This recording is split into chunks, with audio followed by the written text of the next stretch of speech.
हुई क्या नहीं हुई? अगर नालियां नहीं साफ हुई, कूड़ा नहीं हटा, तो आपसे घरों का टैक्स ले रहे हैं कि नहीं ले रहे हैं? और अगर नाली को सीवर में जोड़ोगे उसके लिए भी रुपया देना पड़ रहा है कि नहीं देना पड़ रहा है? और इस शहर में तो ट्रैफिक पुलिस की जरूरत नहीं है। हमने तो कई तस्वीरें देखी। हम अपने पत्रकार साथियों को धन्यवाद देंगे। कभी कभी हमारे पत्रकार साथी हिम्मत करके अपनी जिम्मेदारी, बताओ हम ये बात मान लें कि ना मानेंगे? बताओ, हमारी कोई जानकारी नहीं, हम मानते हम पढ़े लिखे नहीं हैं, लेकिन मुख्यमंत्री जी कह रहे हैं कि 100 में 4 बेरोजगार हैं। बताओ गोरखपुर के लोगों, क्या 100 में 4 बेरोजगार हैं यहाँ पर? कितना बिजली का बिल देना पड़ रहा है आपको? इन्होंने बिजली नहीं बनाई। अगर कहीं एक भी यूनिट बिजली बनाई हो तो हमें बताएं। और बिजली बनाना तो दूर, जो बिजली कारखाने का नाम है वो आज तक मुख्यमंत्री जी नहीं कह पाए। अगर उन्होंने कभी ये कहा हो कि उन्होंने बिजली का कारखाना लगाया, हमने तो नहीं सुना। गोरखपुर वालों आप बताओ, कभी सुना हो तो बता दो। और हमने कई मौकों पर कहा कम से कम ये तो कह दो 3x660 सुपर क्रिटिकल थर्मल। अगर कभी बोला हो तो बताओ। तो सोचो कैसे मुख्यमंत्री है। और कह रहे हैं कि हम इसलिए बोल रहे हैं कि हमारा गरीब समझ ही ना पाए। बताओ हमारे गरीब कब समझ पाएंगे कि 1 ट्रिलियन क्या है? $1 ट्रिलियन इकोनॉमी हम लोग तो नहीं समझ पा रहे हैं। कोई अधिकारी समझाए कि $1 ट्रिलियन इकोनॉमी क्या होती है?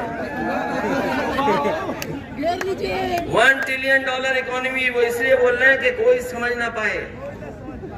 और जो झूठ बोल रहे हैं उसको सच बताने के लिए, भारतीय जनता पार्टी ने, मुख्यमंत्री जी ने 200 करोड़ से अमेरिका से एक कंपनी बुलाई है, डेलॉयट कंपनी बुलाई है। जो झूठ बोल देते हैं उसको सच कैसे बनाया जाए, उसके लिए 200 करोड़ रुपए खर्च कर रहे हैं। और वो हिसाब किताब नहीं बोलूंगा जो टीवी पे खर्च हो रहा है। अपना जो झूठ बोल दिया वो सच कैसे हो, जनता में कैसे सच बताया जाए, उसके लिए 200 करोड़ और टीवी के लिए 2000 करोड़। और ये बात मैं इसलिए बोल के जा रहा हूँ, ये जमाना गूगल का है। अगर कोई बात आज भी अखबारों में घटना है, आज भी अखबारों में छपी है घटना, और कोई दिन ऐसा नहीं है कि गोरखपुर की घटना ना छपती हो।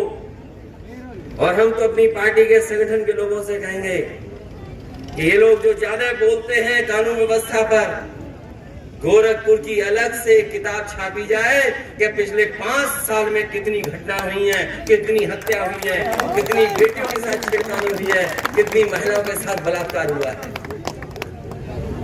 और जो लोग अखबार ध्यान से पढ़ रहे होंगे वो आजकल खबर पढ़ रहे होंगे कि यहीं पर एक कारखाना लगा था, कभी नेताजी के समय पर एक कारखाना लगा था, उस पर छापा पड़ा है। छापा दिल्ली वालों ने मारा है, दिल्ली की एजेंसी वालों ने। जो दिल्ली की एजेंसी है वो यूपी में छापा मार रही है, और यूपी की जो एजेंसी है वो दिल्ली में छापा मार रही है। ये बात जानते हो कि नहीं जानते हो आप लोग? बताओ पत्रकार साथियों, आपकी जानकारी में है कि नहीं है? प्रधानमंत्री के आवास के पास उनके वाईफाई को इस्तेमाल करने वाले पर छापा पड़ा है। जो प्रधानमंत्री आवास के पास कोई रहता है, बड़ा दमदार आदमी है, कोई रहता है, उस पर एसटीएफ ने छापा मारा। ये बात हमें समझ में नहीं आ रही है कि बताओ एसटीएफ यूपी की दिल्ली में छापा मार रही है, और दिल्ली की इनकम टैक्स गोरखपुर में छापा मार रही है। कहीं ऐसा तो नहीं कि डबल इंजन आपस में टकरा रहे हो, एक दूसरे को टक्कर। ये बात मैं इसलिए इसलिए कह रहा हूं, जब अखबार पढ़ो ध्यान से पढ़ना। ये जो गोरखपुर वाले उद्योगपति हैं, इनका कारोबार लखनऊ से लेकर के न जाने कितना फैला हुआ है। सुनने में आया है कि कई नेताओं के व्हाट्सएप चैट है उनके जो पकड़ी गई है, वो समाजवादी नेता नहीं है, वो भाजपा नेता हैं। और जिस पर एसटीएफ ने छापा मारा है दिल्ली में, सोचो दिल्ली के पास बड़ी बड़ी संस्थाएं हैं, उनके पास आईबी है, इंटेलिजेंस है, और भी संस्थाएं हैं। वहां छापा नहीं मार रही दिल्ली की पुलिस, दिल्ली के अधिकारी, यूपी के लोग जाकर के छापा मार रहे हैं। और उसका परिणाम आपने देखा होगा।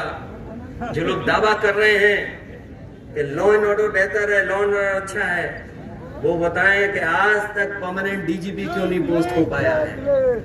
बताओ, यूपी में डीजीपी परमानेंट ही नहीं है। अपनी सरकार होती तो अखबार वाले भी चिल्लाते, टीवी में भी चिल्लाते कि देखो समाजवादी लोग कैसे डीजीपी नहीं पोस्ट कर पा रहे हैं। हमारे पुलिस के लोग जानते होंगे, उन्हें अभी तक परमानेंट डीजीपी नहीं मिल पाया है, कार्यकारी डीजीपी मिला है। एक कार्यकारी डीजीपी रिटायर हो गया, दूसरा कार्यकारी डीजीपी आ गया, अभी परमानेंट डीजीपी नहीं है। जो सरकार अपना डीजीपी पोस्ट न कर पाए, जो मुख्यमंत्री अपना डीजीपी पोस्ट न कर पाए, उससे कमजोर मुख्यमंत्री कोई नहीं हो सकता है। और अपनी गद्दी बचाने के लिए महंगाई से बहस न हो, बेरोजगारी पर बहस न हो, किसान की आय पे बहस न हो, इसीलिए जानबूझ करके उत्तर प्रदेश में नए नए मुद्दे उठाए जा रहे हैं। ये वही लोग हैं जो हिंदू मुस्लिम की खाई पैदा करते हैं। और हम तो कहते हैं आप लोग बड़े बड़ों की चार्जशीट दिखा रहे हो, बड़ी बड़ी चार्जशीट दिखा रही है सरकार, बड़ी चार्जशीट दिखा रही है कि देखो इन पे इतने मुकदमे हैं। अगर मुख्यमंत्री जी ने अपने मुकदमे वापस न लिए होते तो बताओ कितनी बड़ी सूची थी, कितनी बड़ी सूची थी कि नहीं थी? बताओ, सूची थी इतनी बड़ी कि नहीं सूची थी?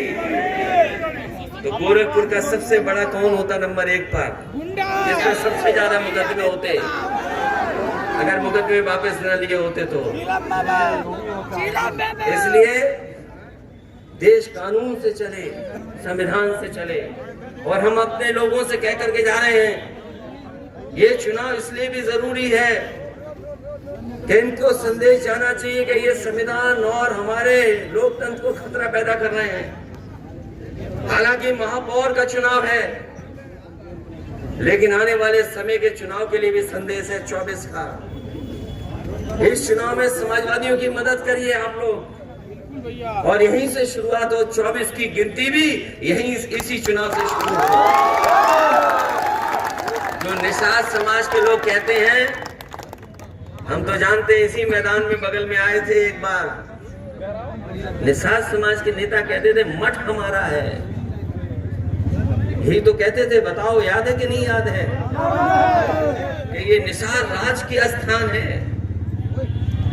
अरे हम उतनी बड़ी लड़ाई नहीं लड़ सकते हैं, लेकिन हम इतनी बड़ी लड़ाई तो लड़ सकते हैं कि निषाद समाज को हम महापौर तो बना सकते हैं। इसलिए शुरुआत करो। उस समय भी समाजवादियों ने जिताया था, याद है कि नहीं याद है? और जो लोग हम लोगों पर आरोप लगाते हैं, जरा इतिहास पलट करके देखो। अगर किसी ने अपमानित किया है पिछड़ों को, दलितों को, अगड़ों को, तो वो भारतीय जनता पार्टी के लोग हैं। जब हम कहते हैं कि जाति जनगणना हो, तो इन्हें साफ सूझ जाता है कि जाति जनगणना क्या चीज है। हम कहते हैं कि जाति जनगणना होनी चाहिए। अगर ये आरोप हम लोगों पे लगाते हैं कि हम लोगों ने सबसे ज्यादा मलाई ले ली है, तो हम ये कहते हैं कि मलाई हम नहीं लेना चाहते हैं, सबकी गिनती हो जाए कौन कितना है, उस हिसाब से मलाई बढ़ जाए। तो ज्यादा हो, आबादी में निषाद समाज ज्यादा है, तो क्यों नहीं समाज की मेयर बन पा रही है? ये जहां हम जग रहे हैं, जगाने आए हैं, वहीं आपकी भी जिम्मेदारी बनती है। हमारे मुख्यमंत्री जी आगरा लखनऊ एक्सप्रेसवे की बड़ी चिंता करते थे कि वहां पर भ्रष्टाचार हुआ है। बोलते थे आगरा लखनऊ एक्सप्रेस में बहुत भ्रष्टाचार हुआ है। अरे गोरखपुर वालों बताओ, आपके लिए लिंक एक्सप्रेस वे बना था, जुड़ गया कि नहीं जुड़ा अभी तक? अगर जुड़ा होता तो हवाई जहाज से नहीं, हम सड़क से ही आपके बीच में आ जाते, इतने ही समय में। और जो लिंक एक्सप्रेस से जुड़ रहा है, बताओ कब जुड़ना था, आज भी नहीं जोड़ पाए। और आप गणित, आप लोग हिसाब किताब लगाना, हमारे मुख्यमंत्री तो 46 से 56 जानते हैं, लेकिन हम आपको बता के जा रहे हैं, ये 90 किलोमीटर की सड़क लगभग 5,000 करोड़ रुपए बढ़ रही है। बताओ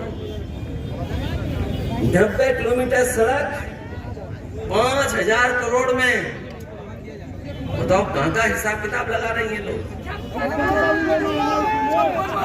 अगर ये बात गलत हो तो पत्रकार साथियों छापना, आप लोग पत्रकार साथियों छापिए आप, ये बताओ 90 किलोमीटर की सड़क 5,000 करोड़ में, ये कौन सा हिसाब किताब चल रहा है? सब जेब में जाएगा।